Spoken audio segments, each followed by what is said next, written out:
Assalamualaikum warahmatullahi wabarakatuh.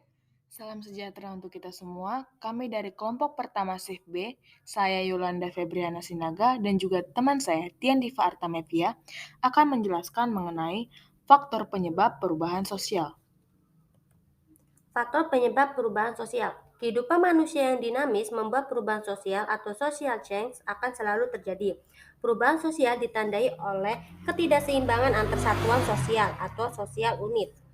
Sifat perubahan sosial adalah mutlak, artinya setiap masyarakat akan selalu mengalami perubahan. Perubahan sosial juga bersifat saling berkaitan atau mutual interdependent. Artinya, setiap perubahan pada satu aspek akan memengaruhi aspek lainnya.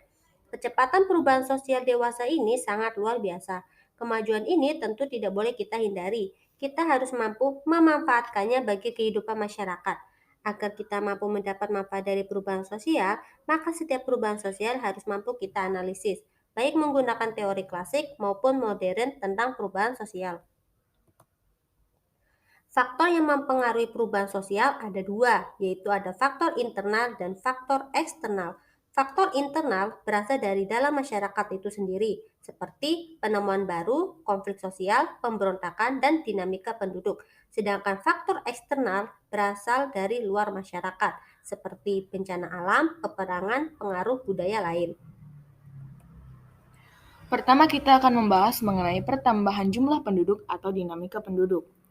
Nah, jika pada lingkungan keluarga saja terjadi perubahan yang signifikan, maka akan terjadi suatu pertambahan yang meliputi penduduk dalam suatu masyarakat. Jika penduduk di dalam suatu daerah bertambah dengan cepat, maka akan menyebabkan terjadinya perubahan sosial. Nah, ada 3 hal yang mempengaruhi pertambahan jumlah penduduk. Yang pertama ada natalitas, mortalitas, dan migrasi. Natalitas merupakan pertambahan jumlah penduduk berdasarkan angka kelahiran. Mortalitas adalah berkurangnya jumlah penduduk akibat kematian, dan migrasi adalah perpindahan penduduk. Selain itu, ada satu faktor yang cukup besar dalam mempengaruhi pertumbuhan penduduk atau pertambahan penduduk di suatu wilayah, yaitu urbanisasi, di mana adanya suatu perpindahan penduduk dari desa ke kota. Berarti, dari dalam suatu desa itu akan adanya suatu perpindahan anggota-anggota yang ada di desa atau masyarakat-masyarakat yang berada di desa akan berpindah ke kota-kota besar untuk mencari pekerjaan atau untuk memenuhi kebutuhan hidupnya. Sehingga terjadinya suatu perpindahan itu bukan hanya untuk desa-desa yang berada di dalam Pulau Jawa ke kota-kota yang berada di Pulau Jawa, melainkan desa-desa yang berada di luar Pulau Jawa pun para anggota-anggotanya atau masyarakat-masyarakatnya akan berpindah ke Pulau Jawa, ke kota-kota besarnya untuk melakukan suatu pencarian pekerjaan atau juga untuk memenuhi kebutuhan hidupnya. Itulah yang disebut dengan urbanisasi. Selain itu ada lagi penemuan-penemuan baru. Penemuan baru dapat kita bedakan ke dalam discovery dan invention.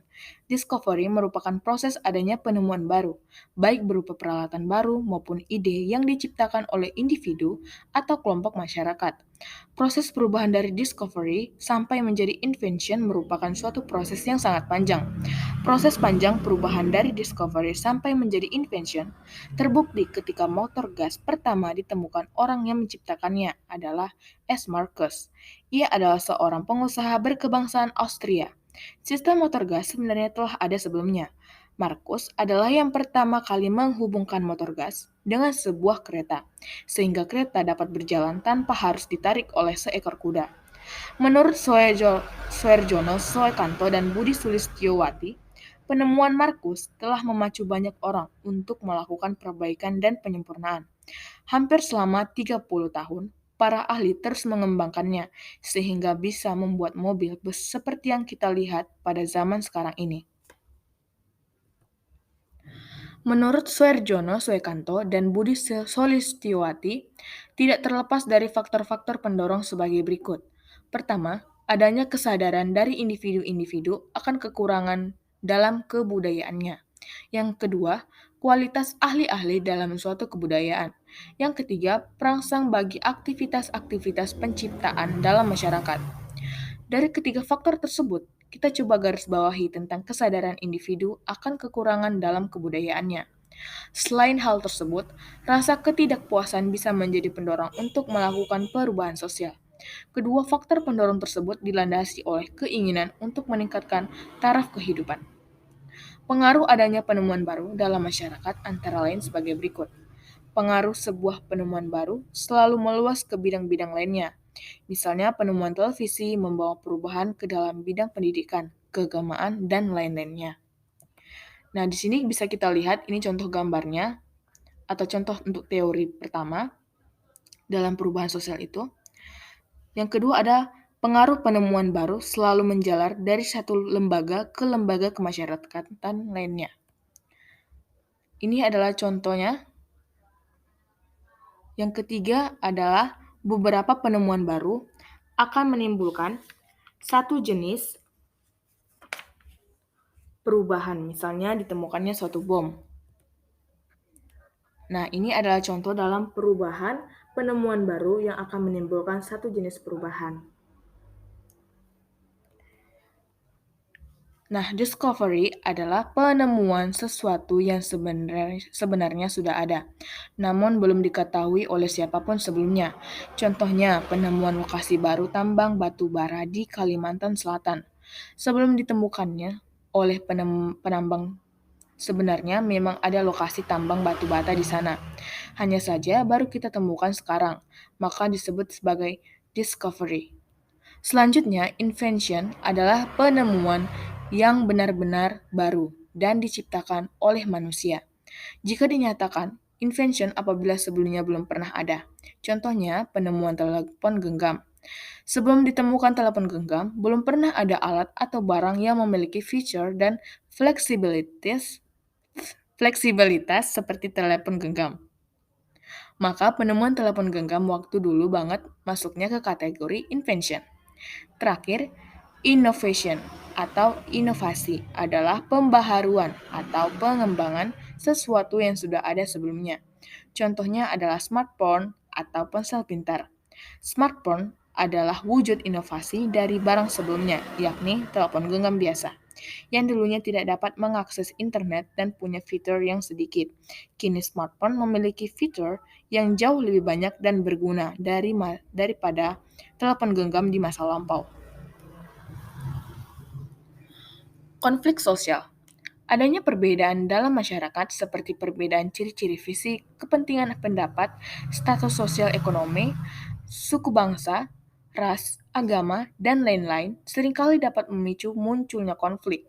Konflik yang terjadi di dalam masyarakat dapat terjadi antar individu, antar kelompok, antar individu dengan kelompok, maupun antar generasi.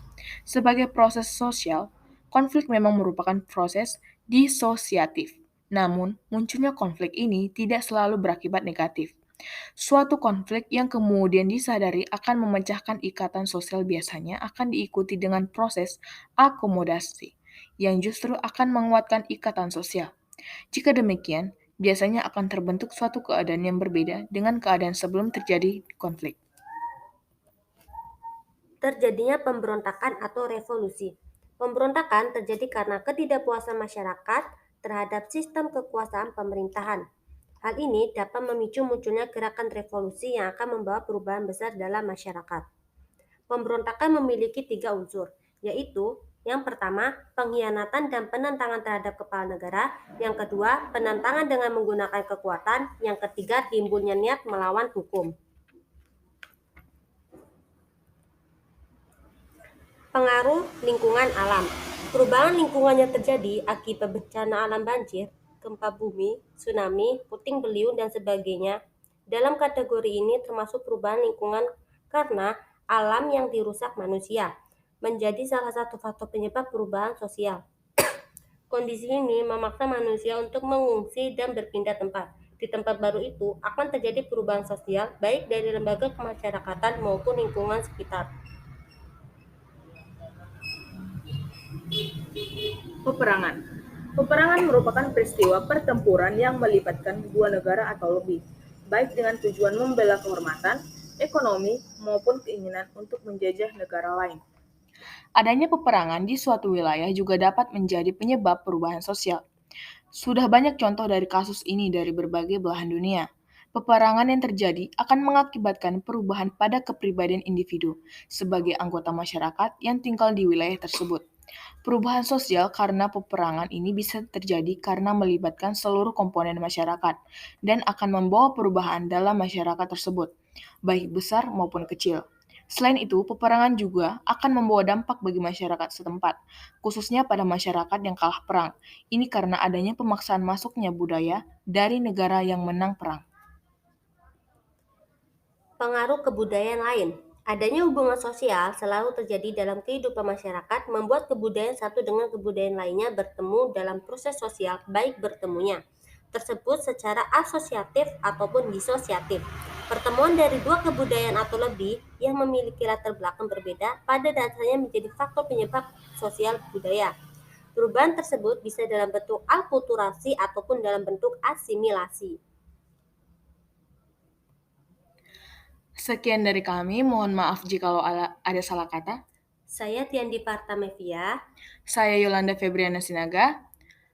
Sekian, terima kasih.